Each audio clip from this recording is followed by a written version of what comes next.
Hello guys, comment vous allez? J'espère que vous allez bien. Ça va faire un long moment, ça va faire un très, très long moment qu'on n'a pas eu ces moments d'échange. Le podcast était un peu en congé. There's a long story, une longue histoire derrière, but yeah, we're grateful. On est reconnaissant de pouvoir, recommencer et si j'ai bien fait les choses, j'espère que je les ai bien faites parce que je suis vraiment dans une saison où j'essaie vraiment de bien faire les choses. Vous devrez déjà avoir vu les 2 épisodes que j'ai tournés en fin d'année dernière, heu, avec ma sœur Raïna et j'espère que ça vous a béni. Dites-moi en commentaire ce que vous en avez pensé, like, heu, do the don't, toujours avec respect, toujours avec amour et bienveillance dans les commentaires. Parce qu'on a parlé de la crainte de Dieu et de la repentance, toujours avec repentance et crainte de Dieu. So, j'espère que ça vous a béni, j'espère que ça vous a béni et ma prière, c'est que voilà, que la suite de tout ce que nous allons faire en cette saison vous bénisse, quoi. Que ça puisse aider chacun d'entre nous à se rapprocher du Seigneur, à se poser les bonnes questions. Je tiens à préciser que ce ne sont pas les seuls épisodes, que nous avons perdus. Nous avons toujours tourné quelques épisodes, que nous pardon, je veux dire, ce ne sont pas les seuls épisodes que nous avons tournés, mais nous en avons perdu plusieurs fois. C'est pas la première fois que ça arrive et un des sujets dont je parlerai certainement, c'est du combat spirituel. Je crois que cette année, j'ai littéralement redécouvert l'importance du combat spirituel, but that's a story for another day. So, I have limited time. Where I'm going to try to stick to my time for today. Je vais essayer de rester dans mon temps et voilà. Donc il y a quand même une chose que je n'ai jamais faite depuis le début de ce podcast, quand je l'avais commencé, comme dans 12 ans. Pardon, mais maintenant quand j'avais sorti les premiers épisodes, c'était de me présenter et pourquoi est-ce que je le fais maintenant? Parce que je crois que c'est important, parce que, heu, je crois vraiment que dans cette saison, ouais, oui, dans cette saison, oui, podcast, dans cette saison de nos vies, heu, c'est important que les gens, heu, puissent identifier ou être affiliés à ou alors puissent être affiliés à quelque chose. Donc qu'on soit pas totalement dans le noir dans pourquoi je fais ce que je fais et pourquoi je fais qui je suis, enfin ce que je fais étroitement lié à qui je suis, en fait. Et pour ceux qui ne savent pas, je m'appelle Nguyen Louise Audrey à l'état civil, c'est le nom que mes parents m'ont donné. Heu, je suis chrétienne, je suis chrétienne, je suis fille de Sion, c'est ce que j'aime souvent dire, fille de Sion, fille née d'en haut et j'essaie d'aimer le Seigneur. Je trouve ça prépare ce désir qu'on l'aime, mais j'essaie de l'aimer et peut-être au fil de nos partages, vous découvrez que ça n'a pas toujours été parfait, mais je crois que mon mandat, c'est c'est de faire que les gens aiment le Seigneur. L'aimer moi-même en premier et qu'au travers du modèle de ma vie, les gens qui m'écoutent puissent également l'aimer. So, ma prière, c'est que ce que nous faisons ici vous rapproche du cœur du Seigneur, vous rapproche et nous rapproche chacun pour sa part du cœur du Seigneur. S'il y a une chose que je déteste, c'est la religion et tout ce qui est fait, par habitude, par convention, mais sans le cœur derrière, sans la conviction qui va avec, sans le cœur derrière, sans la conviction qui va. So, I don't know. Peut-être au fur et à mesure que nous avançons dans cette saison, on aura l'opportunité, vous et vous, j'espère aussi que vous me permettrez, voilà, vous me permettrez de vous découvrir dans les commentaires, dans le partage, voilà. Avant toute chose, avant qu'on commence notre premier partage de ce soir, ce que j'ai eu à cœur, je voudrais que nous prions. Seigneur, nous te bénissons, te rendons grâce pour l'opportunité que tu nous donnes d'être rassemblés pour ces moments de partage, de communion autour de ta parole, mais aussi de ta présence. Seigneur, tu as dit: «Sans moi, vous ne pouvez rien faire» sous l'œuvre. Nous n'avons pas la prétention de venir ici avec notre intelligence, avec nos expériences. Nous voulons nous soumettre pleinement à ton esprit et prier afin qu'il dirige toutes choses pour nous, Seigneur. Merci pour ta direction, merci pour ta correction, merci pour ton brisement, merci pour ton amour. Au nom de Jésus, nous avons prié. Amen. Amen. Alors, pour ce premier partage, parce que comme je dis, les épisodes que vous avez vus précédemment ont été tournés l'année dernière, en fin d'année dernière, like almost a year ago, pratiquement il y a une année. Et peut-être qu'en mettant le contexte du thème que je voudrais partager ce soir, vous allez comprendre pourquoi je commence aussi peut-être par là. OK? Hem, Ce soir, ce matin, ça dépend du moment auquel vous allez regarder ce podcast. Moi, je tourne en la nuit. Je voudrais que nous parlions du cours de la désobéissance. OK? Le cours de la désobéissance. Alors pourquoi est-ce que je tiens à en parler? C'est parce que, hem,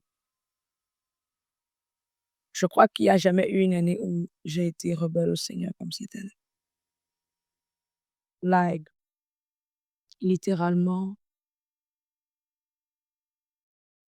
si le Seigneur m'a donné 100 instructions, je ne suis pas sûre que j'en ai respecté 5 et le podcast en fait partie parce que, moi j'ai commencé le podcast il y a quoi? 2 ans, 2 ans et demi et c'était pas une bonne idée parce que c'était pas une de mes bonnes idées parce que je crois que dans les podcasts que vous avez vus, Raïna a dit que naturellement ce serait pas elle. Elle était là pour obéissance, mais naturellement ce n'est pas non plus moi malgré les apparences. Il y a quelques années quand mon pasteur m'a donné, pour instruction de commencer à partager du contenu, j'étais pas très convaincue parce que c'est pas mon truc. I was like: What is the meaning of this?» Ça veut dire quoi ça? Et quand peut-être une année plus tard, le Seigneur va venir me le confirmer, j'ai déjà perdu une année et le Seigneur va ouvrir beaucoup de portes pour que je puisse avoir des facilités en termes d'éclairage, de matériel audiovisuel pour que ça se fasse. Mais heu, en préparant ces moments, je me disais que j'avais déjà raté sur 3 ans des opportunités, mais c'est pas vrai. Là, je viens de me rendre compte que j'ai eu 3 opportunités d'avoir, accès à du matériel de haut standing pour pouvoir créer du contenu de qualité. And I just kept delaying and delaying and delaying and delaying and je n'ai pas arrêté de reporter, en fait. Et c'est ce qui s'est passé également pour ces épisodes du podcast. On les a tournés fin d'année dernière, début d'année dernière, mais j'ai tellement tardé, reporté, traîné que voilà, in between, déjà certaines opportunités que j'avais pour la création, pour pouvoir, certains accès à certains types de matériel que j'avais, ces portes-là se sont fermées. Mmh. Et mais aussi, bah, j'ai perdu au moins d'épisodes tournés, au moins 5 ou 6 épisodes, like since the beginning of this thing, maybe more, peut-être plus. Et personnellement, je suis comme en deuil depuis des I'm grieving, deuil, je sais pas, je I'm mourning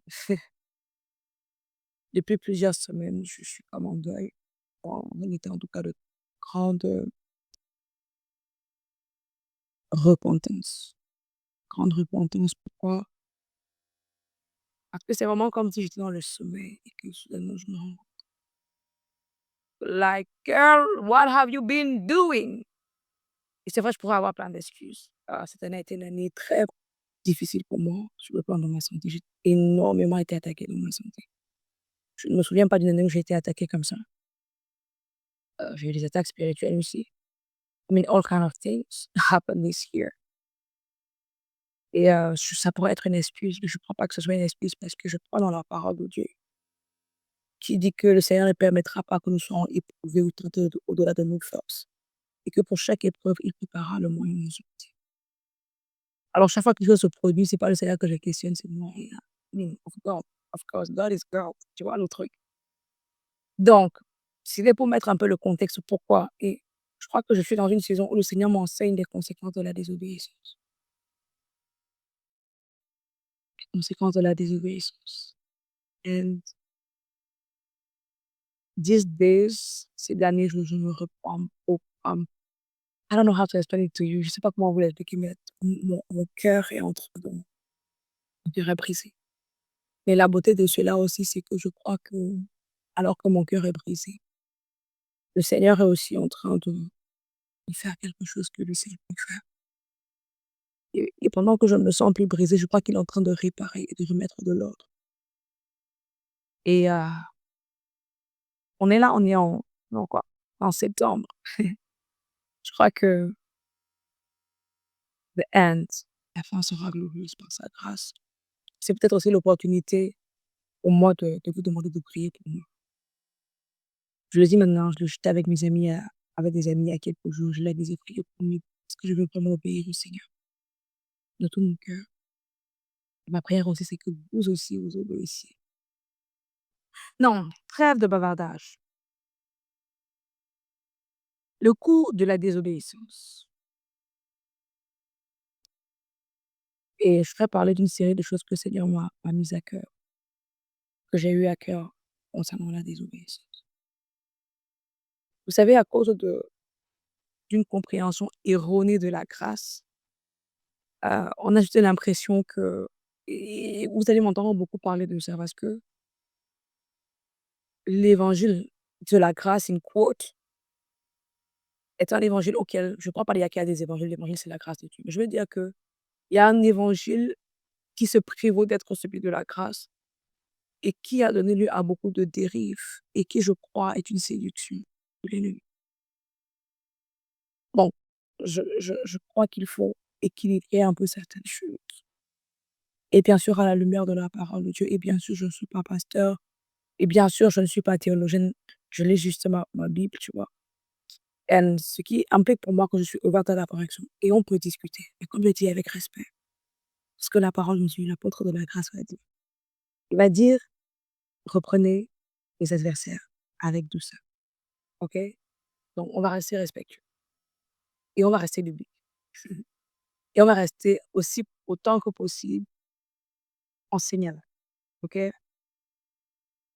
Donc, une des choses que ce faux évangile de la grâce donne comme impression, c'est que tu es libre de faire tout ce qui te plaît, tout ce que tu sens. Amen.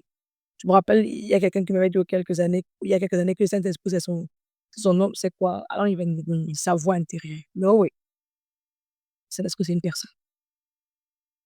C'est la troisième personne de la Trinité. C'est Dieu, le Saint-Esprit. Elle est Dieu. Et à cause de toutes ces séductions, ces doctrines, ces deceiving doctrines, cette doctrine de séduction, on se rend compte que certaines choses qui ont nourri euh, la foi de ceux qui nous ont précédés ont perdu de leur substance. Et Dieu merci, je crois que tout le monde s'en rend un peu compte. J'écoutais un de mes prédicateurs de la grâce, il y a un nom commercial, mais je vais dire ça comme ça, prédicateur de la grâce préféré, Joseph Prince.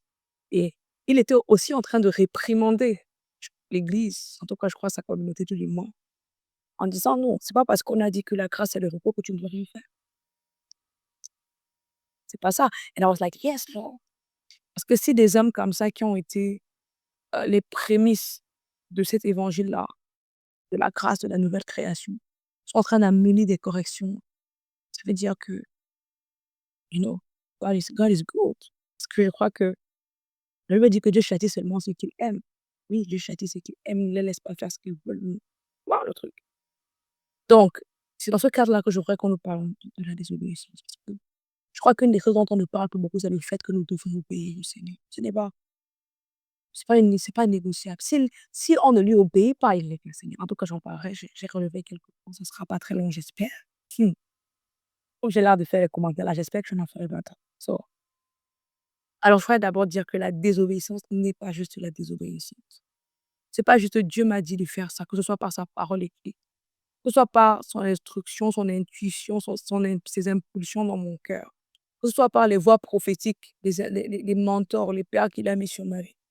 Quel que soit le moyen par lequel Dieu m'a parlé et que je ne l'ai pas fait. Ce n'est pas juste la désobéissance. C'est beaucoup, beaucoup plus profond. Vous savez, des fois, les gens nous font croire que Dieu, parce que les satanistes, l'église de Satan dit que Dieu, c'est un gars qui ne veut pas que vous ayez du fun. Il veut vous priver de toutes sortes de choses. Veut vous empêcher de jouir de votre vie. Mais c'est pas ça. Chaque fois que le Seigneur nous donne une instruction, c'est pour notre propre bénéfice. C'est pour notre propre avantage. Et l'ennemi fait tout, comme depuis le jardin d'Éden, pour que l'homme n'écoute pas Dieu, pour questionner les ordonnancements de Dieu, pour questionner les enseignements de Dieu. Pourquoi? Parce qu'il sait qu'à partir du moment où tu sors de la parole, où tu sors de l'instruction de Dieu, tu sors de sa couverture et de sa protection. Et maintenant, il a accès pour te faire du mal. Il a accès pour te détruire. Donc les instructions de Dieu ne sont pas juste des instructions parce qu'il veut nous interdire des choses. Amen. Quand le Seigneur va, ce n'est pas juste une liste de do and done, de fait et ne fait pas. Non. Ce sont des mesures de préservation. Ce sont des garde-fous, ce sont des protections. Tu vois le truc?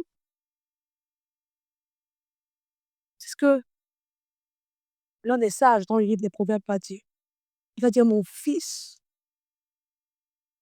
garde l'instruction, car elle est ta fille. So, il ne se dit pas dangerous. C'est pas juste j'ai pas obéi. C'est pas juste oh non, Dieu me comprend, Dieu m'aime malgré. Non, Dieu t'aime. Mais Dieu est un Dieu de principe. Et chaque fois que les principes sont violés, même si Dieu t'aime, tu te mets toi-même hors de la couverture. Et bien sûr, il y a la grâce. Et bien sûr, il y a la miséricorde. Non, ce n'est même pas la grâce. Il y a la miséricorde de Dieu qui triomphe de son jugement. Mais je ne crois pas que c'est a bargain that you want to play. Parce que vois-tu, il y a de nombreuses personnes que le Seigneur aimait dans la parole. Dieu aimait David. C'était l'homme selon son cœur. Et quand il a blessé le cœur de Dieu, il a blessé. Alors, il a violé les ordres de Dieu. Il a jeûné, il a prié. Après avoir tué Uri, pris sa femme. Il a jeûné, il a prié, il a prié. Dieu a quand même dit l'enfant issu d'adultère ne vivra pas. Et Dieu l'a retranché. Frères et sœurs, le péché, entre guillemets, parce que le péché, c'est une sorte de choses. C'est pas pour les pentecôtes charismatiques. Le péché, c'est d'abord non. Toute forme de violation d'ordonnancement, toute chose qui n'est pas conforme au caractère, à la nature de Christ est péché. Donc, la désobéissance n'est pas juste la désobéissance. Et je veux que ce que nous gardions à l'esprit tout le long de ce moment. Et la première chose que je voudrais dire concernant la désobéissance, c'est que désobéir, c'est dire à Dieu qu'on l'aime. And for me, that's c'est une des choses qui m'attriste le plus. Alors, normalement, moi, on publiera cette vidéo, je devrais avoir ta même il devrait être sous presse, en tout cas, on est en train de travailler. Pour sortir le manuscrit, moi, je sors le manuscrit. Typed, saisi. Et dans le livre, je parle de comment répondre à l'amour du Seigneur. Et une des façons dont nous montrons au Seigneur que nous l'aimons, c'est par l'obéissance, n'est-ce pas? C'est par l'obéissance. Jésus va dire, Jean 14, verset 15, il dit, si vous m'aimez, pratiquez mes commandements. Et une des choses vis-à-vis desquelles le Seigneur m'a confrontée, c'était vraiment sur le fait que mon amour pour lui s'était refroidi. Il m'a dit, tu es en train d'écrire un livre où tu vas dire aux gens, il faut, comme, comme réponse à mon amour, il faut m'obéir, mais tu ne m'obéis pas. Et il m'a montré toutes les choses que je n'avais pas fait. Et des fois, c'était les détails. Dieu est le Dieu du détail. So, désobéir à une instruction de Dieu, quelle que soit la façon dont elle te soit parvenue, ce n'est pas juste désobéir, mais c'est dire à Dieu, tu l'aimes. Tu l'aimes pas assez. Comme Éphèse. Éphèse a travaillé et le Seigneur va estimer que c'est bien Éphèse. Tu m'aimes plus que moi. La dernière chose que j'ai relevée, c'est que désobéir, c'est dire à Dieu qu'on ne lui fait pas confiance. mais c'est aussi renier sa seigneurie sur nos vies. Mmh. Tu connais cette prière qu'on fait, the sinner's prayer, dans laquelle je ne crois même pas. I don't believe that prayer. Je ne crois pas dans cette prière, mais ah, là, mais je sais. Mais tu dis quand même que tu es le Seigneur. La Bible me dit qu'il faut reconnaître la seigneurie de Jésus pour pouvoir jouir de la vie éternelle. OK? That's great. Mais combien d'entre nous nous comportons vraiment vis-à-vis de Christ comme s'il était notre Seigneur? Tu vois le truc? Et c'est exactement ça. Dans Luc 6, le verset 46, Jésus va dire: «Vous m'appelez Seigneur, Seigneur, pourquoi vous ne faites pas ce que je dis?» Alors, chaque fois que tu refuses d'obéir au Seigneur, en réalité, ce que tu lui dis, c'est: «Je ne t'aime pas. Je ne t'aime pas assez. Je ne le mérite pas». Il y a 2 ou 3 années, mon amie Raina, elle aime poser des questions. Like, she can just call you and ask you crazy questions. Elle peut t'appeler ou t'écrire et te poser une question, like, et la question va te faire méditer pendant des jours. I wish you were a friend like that. Je te souhaite des amis comme ça. Mais elle m'a appelé il y a quelques années. Je sais même pas si elle se rappelle cette conversation.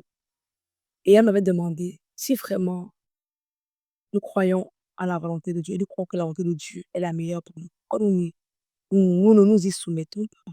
Et c'est vrai, that's a broad question. Si tu dis que tu aimes Dieu, si tu dis qu'il est ton Seigneur, si tu dis que tu lui fais confiance, quand tu ne te soumets pas à sa volonté, tu vois bien que la question de la désobéissance, c'est beaucoup plus profond que j'ai pas fait ça, j'ai pas fait ci. Et pas seulement ne pas faire ça, mais ne pas le faire dans les temps dans lesquels Dieu, parce que dans le monde de l'esprit, les choses vont hyper vite, hyper super vite. Quand tu regardes l'histoire d'Ézéchias, par exemple, en quelques, I don't know, c'était des heures, c'était des secondes, la prophétie est venue, Ézéchias l'a reçue. Ézéchias s'est tourné, il a prié au Seigneur. Et avant que le prophète ne soit arrivé au portail, il a dû revenir parce que dans l'esprit, les choses avaient changé. Dans le monde des esprits, les choses vont hyper vite. Et une instruction à laquelle tu ne réponds pas immédiatement, tu n'en connais pas les conséquences.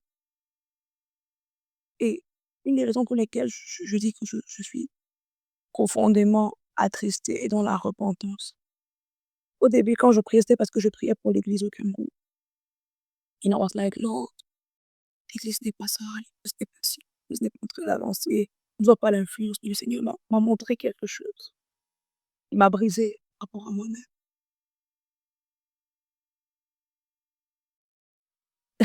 C'est que moi aussi, j'étais l'église. Et qu'au final, ma désobéissance n'affectait pas seulement ma vie, ne retardait pas seulement son plan dans ma vie, mais son plan dans tout le corps de Christ. Tu connais certainement ce chapitre 2 Corinthiens 12 qui décrit le fonctionnement du corps, là où chacun a son rôle, chacun a sa place. Et chaque fois qu'un membre du corps ne joue pas son rôle, tout le corps se retrouve grippé, endolori, bloqué. Et ce sur quoi le Seigneur m'ouvre les yeux, c'est sur le fait que une seule, un seul acte de désobéissance l'oblige à réorganiser complètement le fonctionnement. Et sometimes, je crois que quelquefois, on a l'impression que l'Église, c'est les autres, mais c'est nous l'Église. We are the church. Et c'est cela, désobéir,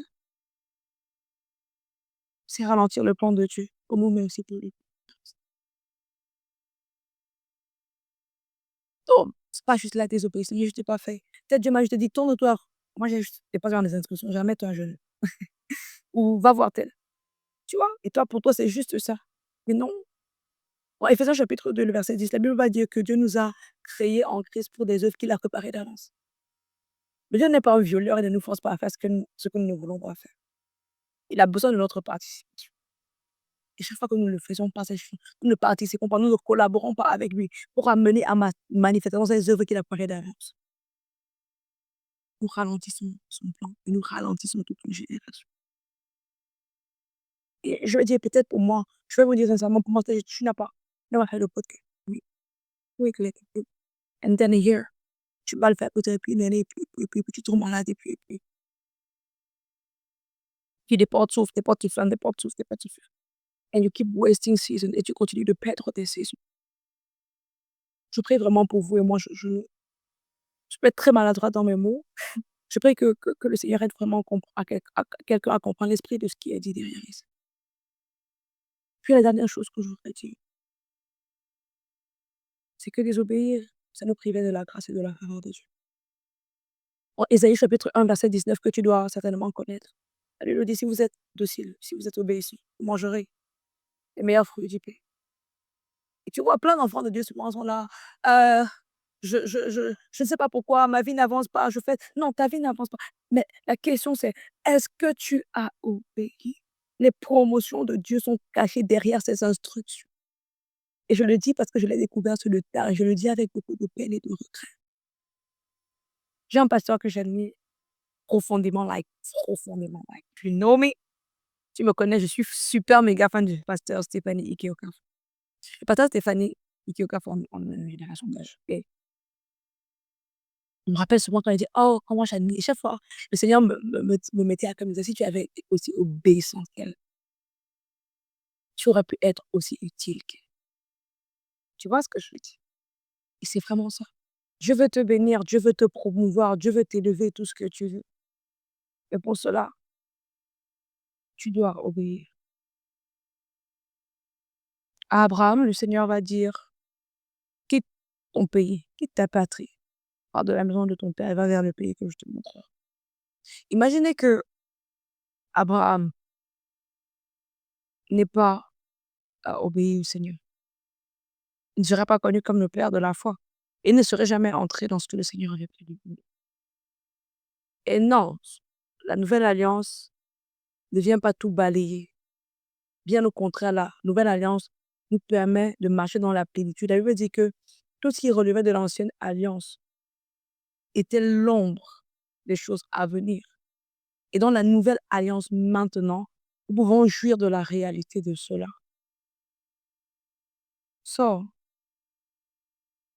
ce que je fais personnellement en ce moment, c'est que je suis en train, avec l'aide du Saint-Esprit, de retracer toutes les instructions que j'ai manquées. Et c'est les personnes que je devais aller voir, et les choses que je devais faire. C'est pour ça que j'ai recommencé les tournages du podcast.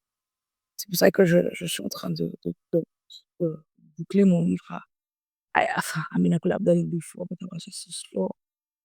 C'est pour ça que je me hâte à présent de faire ce que je veux faire. Et c'est ma prière aussi pour. Vous savez, la Bible dit que la création entière attend un ardent désir, la manifestation des fils de Dieu. Je crains pour vous comme pour moi que les fils de Dieu que nous sommes sont justement en train de procrastiner. Time is running, guys. La ce cantique dit le temps s'enfuit, l'heure s'écoule. Qui sait si nous vivrons demain? C'est vrai. Je crois aussi à la grâce de Dieu. Et tout ce qu'il a dit ici là, it's not because I'm grieving that I am on that guilt. Feel the difference? I am grieving in repentance. C'est-à-dire que je déverse mon cœur devant le Seigneur dans la repentance. Mais ce n'est pas dans la culpabilité, c'est dans la foi et dans l'espérance. Mon père spirituel, mon pasteur, on a un hôtel de prière qu'on fait à l'église. On dit Upper Room.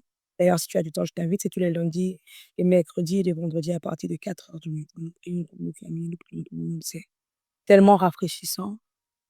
Et je me rappelle un jour pendant un de ces moments-là, il avait dit, je te donne une seconde chance. Tu as fait des erreurs, tu as perdu du temps, tu n'as pas obéi. Moi, là, on t'a dit, Lord, c'est pas une seconde chance, c'est au moins ma 100 millionième chance.